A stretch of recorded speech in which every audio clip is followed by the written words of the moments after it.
Let's fly!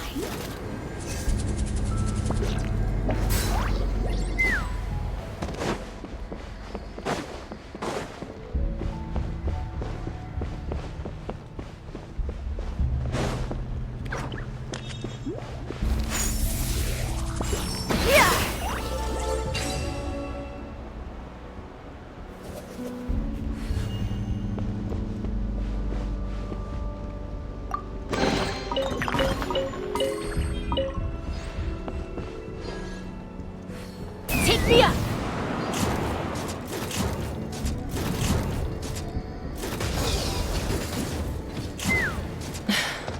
I can't believe he captured so many Kukasaurs. But right now, we have to focus on solving this problem at the source.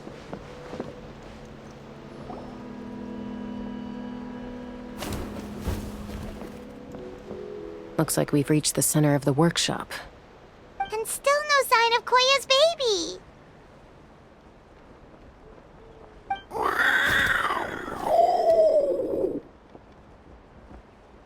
Let's search this area for now. If we still can't find Chime, we'll double back.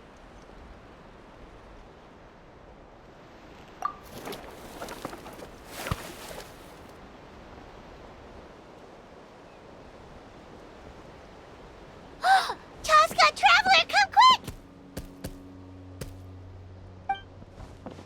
What is it? Did you find Chime? Not yet, but look! It's another one of T'Pol's notebooks!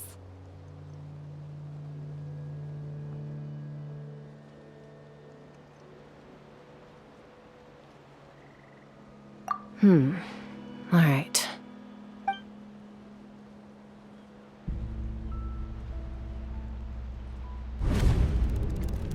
Log number 428.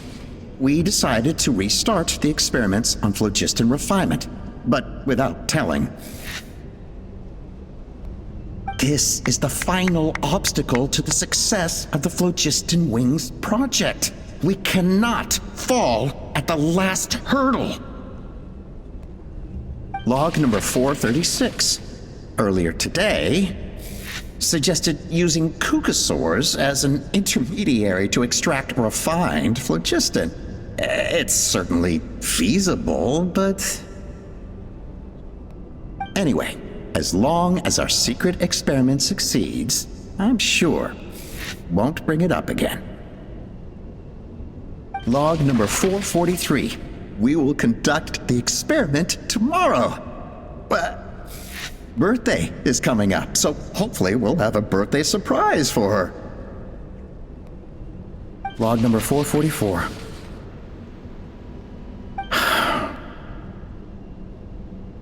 Huh? Why is this log empty? I guess whoever wrote down the log number was prevented from recording the results.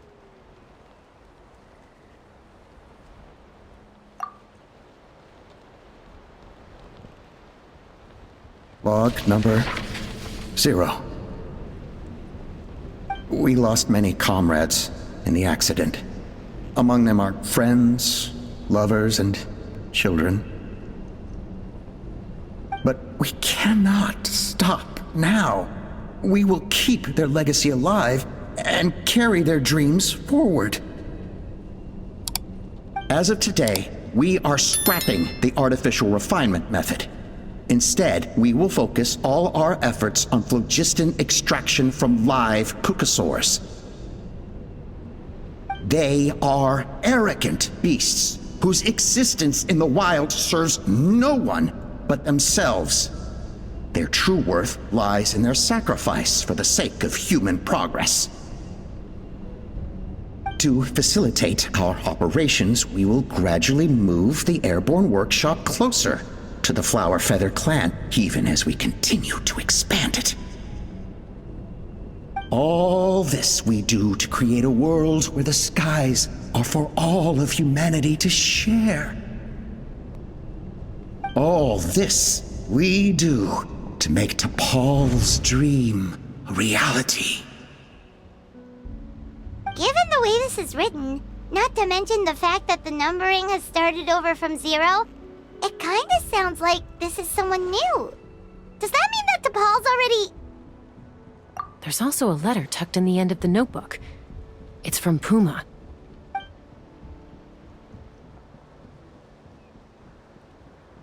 T'Pol, I don't know where you are right now, so I don't know how to reach you. My best bet is to send this letter to the Flower Feather clan.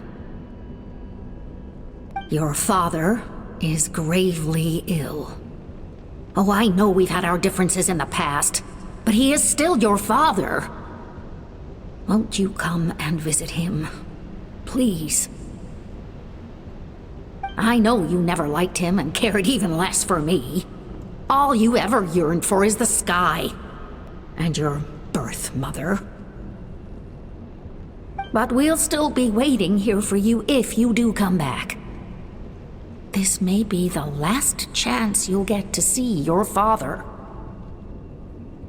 So Puma's not T'Pol's real mom? Huh. Well, she did say he never called her mom, but I'm gonna assume she was just venting. We know that T'Pol's father passed away quite recently, and this letter looks recent. By contrast, the writing in this notebook is old and faded. It looks like the real reason T'Pol didn't attend his father's funeral is because he'd long since passed away himself. If we ask ourselves why this letter was sent to the Flower Feather clan, why T'Pol always yearned for the sky, and how he got his hands on a relic from the Cinder City, it all points to one answer. That's right. T'Pol was my child. He was born during my days as a wingless wanderer. His birth gave me new hope. I wanted to become the kind of mother who spent her days as a valiant rider, soaring the skies. Not an aimless, wingless nobody. But his father wanted to settle down, to give his child a safe, sheltered life in his tribe. We fought about it constantly, until the love we once had for each other was gone. He started a new family, with another traveler who was also looking to return home. And I went back to the Flower Feather clan, alone. Opa?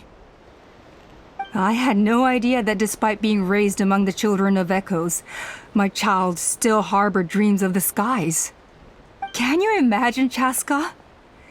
The joy and surprise I felt when he showed up at my door, asking to join the flying trials. Or how proud I was when he said he wanted to prove his own worth, rather than relying on my position as elder. And then the anguish that overcame me when he was rejected by the Kukusaurs and became wingless, just as I had after my injury. You've got a lot of nerve showing your face here. Don't take this the wrong way, Chasca. I'm not here for a fight. I just want to talk. Isn't that your preferred way to resolve things? I trust you've learned of T'Pol's wish on your way here. A world where the skies are for all of humanity to share. If only his dream can be realized, no one will ever have to lose their wings again. Our aerial prowess will be greater than ever before. War will never again come at such a great cost. The loss of Koichi is a tragedy that need never be repeated. So tell me, Chasca, do you really wish to see the phlogiston wings forever grounded and gathering dust? Nothing you've said excuses all the conflict you've caused. You mean the argument back at the tribe? It was a necessary measure. Sometimes this is the only way to accelerate the pace of progress.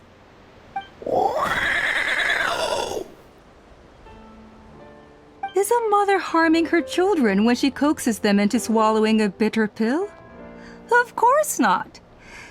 It is a brief moment of suffering for the greater good, and the child would come to understand this in due course. The phlogiston wings are that bitter pill. We will never progress as a tribe if we cling to the scraps the Kukusaurs offer us. Once the people have embraced the phlogiston wings, they will never look back. Even if they learn how the refined phlogiston is sourced. They will convince themselves that the sacrifice of a few Kukusaurs is a small price to pay for our dominion over the skies. But this I had not anticipated. I barely had the chance to introduce the phlogiston wings to the tribe before you found this place. Your plan was hardly foolproof. Yet, it can still be salvaged. Chasca, traveler, you are the hope of humanity. I'm sure you have your doubts about my methods, but know that my love for humanity and for Natlan is genuine. You know me, Chasca. And you know that I've always treated everyone in the Flower Feather clan as my own children, as fellow humans. Surely you can understand my perspective.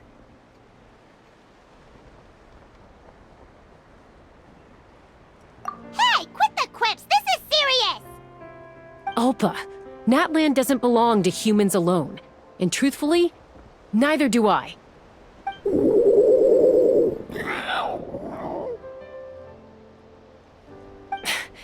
How many times has the Abyss invaded Natlan now?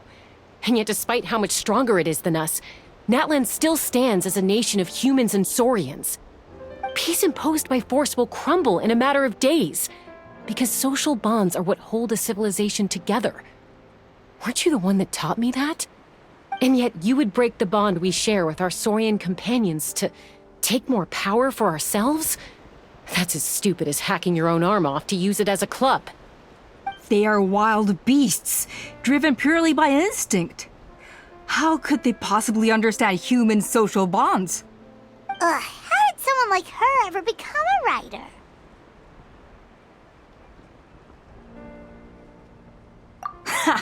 You overestimate them. They bow to the strong and shun the weak. That's all there is to it. They never gave Tepal a second glance when he was at his lowest, nor me when I returned injured from the Cinder City. It's all about survival of the fittest for them. Plain and simple. They obeyed me once I proved myself stronger than them, but the moment it serves them better, they'll abandon me in a heartbeat. You're wrong, Alpa.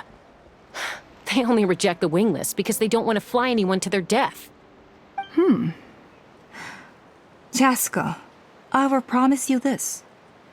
Only the unruliest wild Kukusaurs will be used for phlogiston extraction. The ones who have nothing else to offer to humanity. Well, that's too bad. Because I know a few unruly wild Kukusaurs who don't think that idea is gonna fly. Namely my mom, my sister, and me. And the others? To us, they're friends, family, even children. So if you want to put any of them in one of your cages, you're gonna have to go through us. Is that right? I knew you might be difficult to convince. Maybe this will change your mind.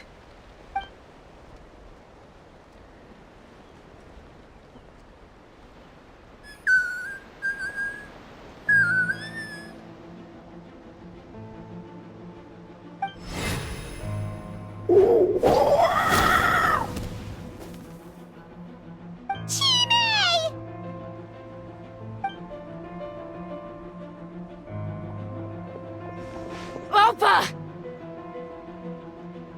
Careful! Don't make any rash decisions. Unless you want to see her suffer. Oh no, that's one of the extraction cages! I told my subordinates to take control of the tribe while I was away. Luckily for them, our strongest warrior and our most powerful ally aren't there to stop it. Take control? What are you planning to do with Mutota and his supporters? Merely accelerate their inevitable downfall. They cannot stand in the way of progress forever. It is not the move I wish to make, But I'm afraid you and your friends forced my hand. And since you insist on imposing me too, I have no choice but to keep you here until the dust has settled. So that's what you meant by I just want to talk.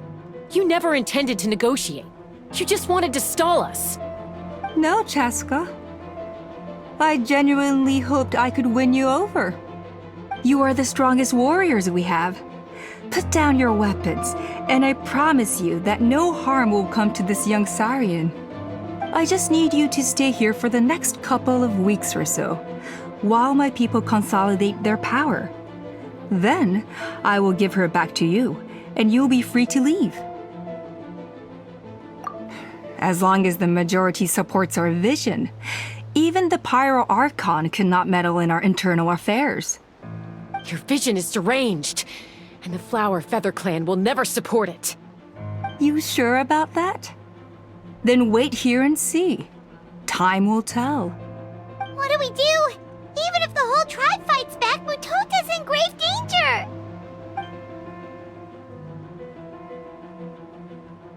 Stop delaying the inevitable! Drop your weapons and get into the cages, now! She's still holding Chime hostage. Is there really no other way?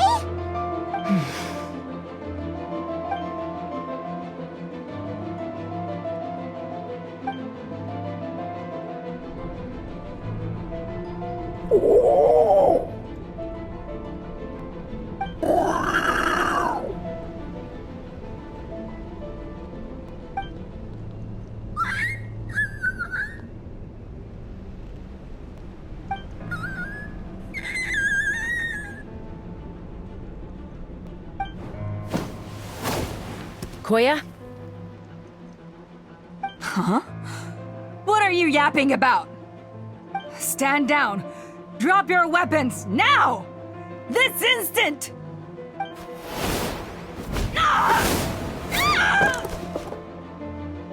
No! The relic!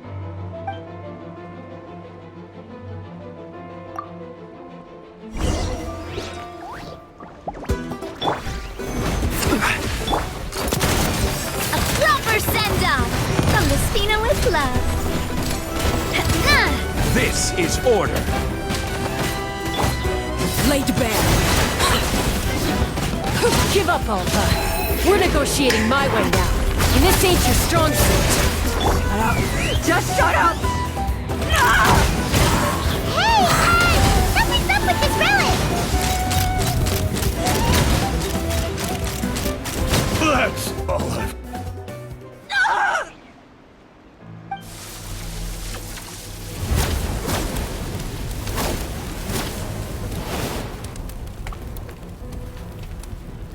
No!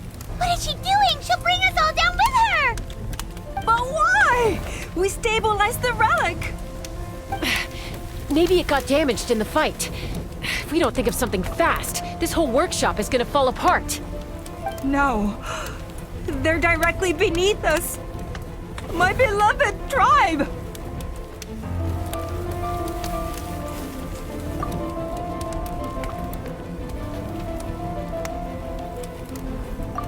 Okay,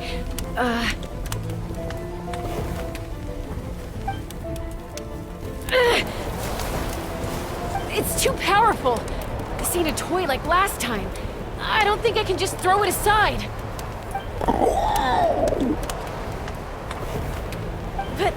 But we need to get it far away before it explodes.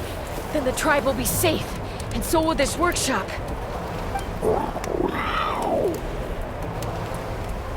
Koya, remember when we were kids?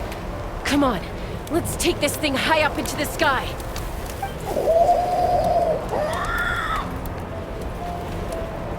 Don't worry, I know I can get rid of it before it explodes. We're talking some surface wounds at most. All I need is for you to catch me at the end, just like old times.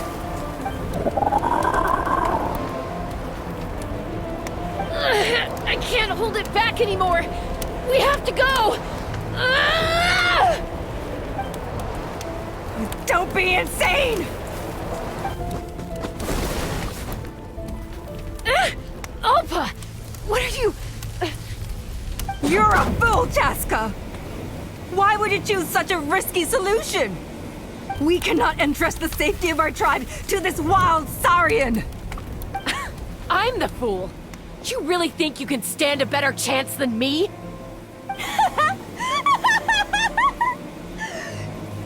Sure, it may be asking too much for an ex-wingless to escape the blast radius in time. But I can fly it a safe distance away, even if it's the last thing I do.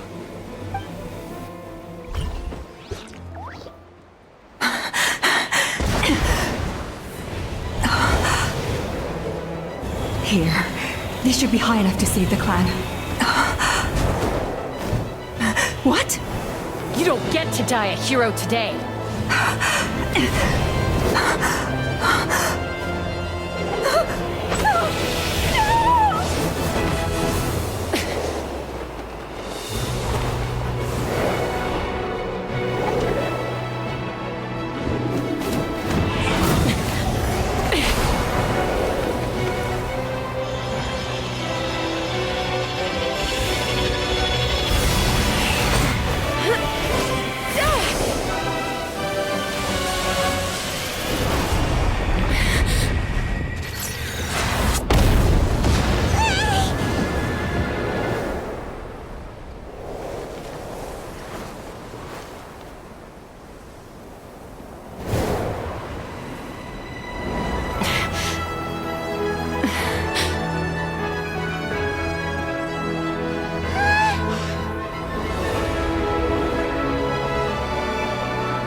Koya, are you hurt?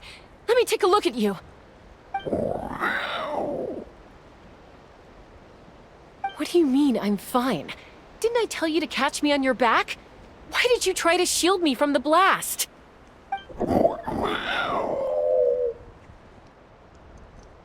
Accident? Yeah, right. Seriously, you're as stubborn as ever. Chasca, Koya! How are things looking here?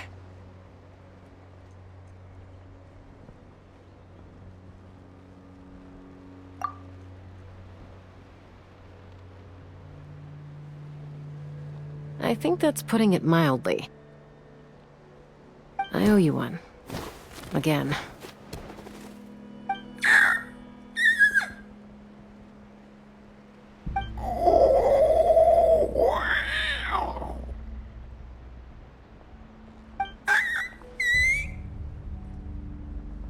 Oh, but be honest. Do you still think Kukasaurs can't form bonds? Mom, I'll figure out the refinement problem. I'll find a way. You don't need to worry about it. I just need some more time. That's all I ask. Please just trust me. Just this once.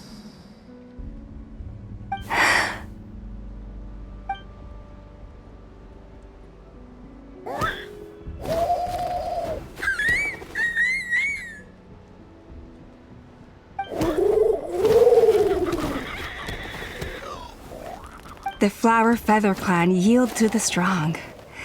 And it's up to the winners to define what strength means. So it looks like it's my turn to yield.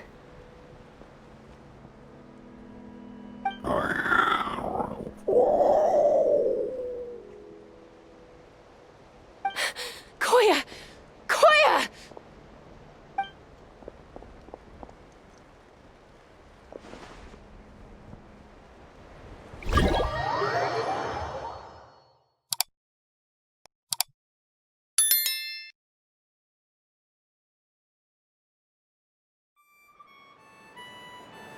So, you're absolutely sure it's not because of the explosion? Yes, for the 10,000th time, I'm sure. The blast barely touched her. The reason she fainted was old injuries playing up, compounded by overexertion in recent days. The moment she finally relaxed, all the built-up stress finally caught up with her. And no wonder. Honestly, she's just like you. Anyway, Now you know how we feel when you go off risking life and limb. Your mother and I would both appreciate it if you lived less dangerously.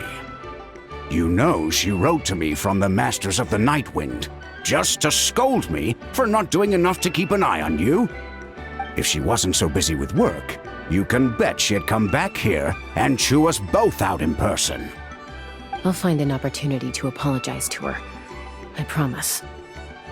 You'd better. No more avoiding us, okay? And don't get me started on all the checkups you've missed. Got it. Got it. Huh? Koya? You're awake. I'll go let everyone know. Hey, but we're not done talking. What are we gonna do with her, Even after everything that's happened, she still hasn't figured out how to start the conversation with you. She keeps saying, I don't think Koya has forgiven me yet. But if you ask me, she's the one who's scared to open up and have an honest conversation. For all her confidence, she's a very sensitive soul underneath. You'd think as a peacemaker, she of all people would know how to reconcile with her family after a falling out. She must have been a handful growing up. Thank you for being there for her. And of course, thank you for keeping her safe when you were up there in the sky. Koya, Uncle Cusco, we're here!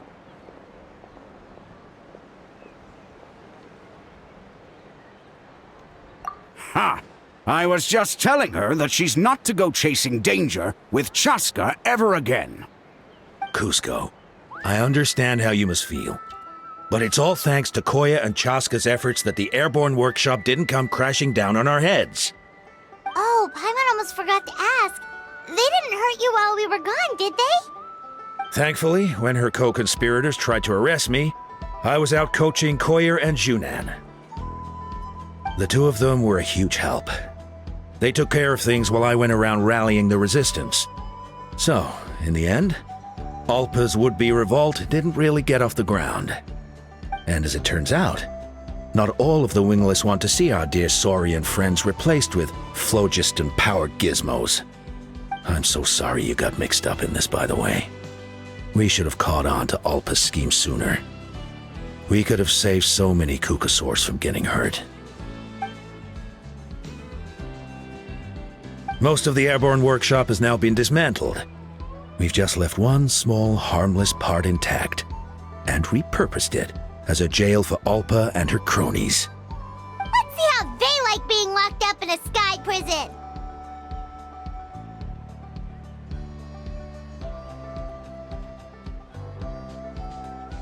So, it looks like there's just one last conflict left to resolve.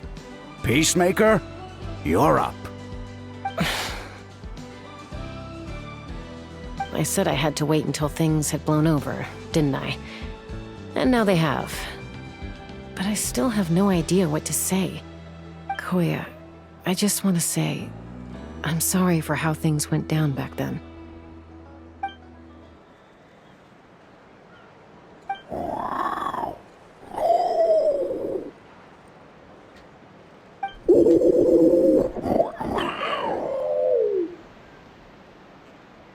Huh? Does this mean you're not mad at me anymore? There's that family likeness coming through again. But that day, when we ran into each other...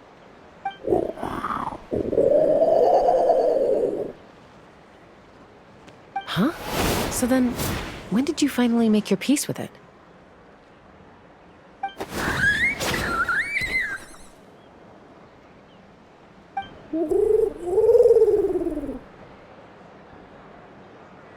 Oh, it's Chime and Chimpu! They're here too!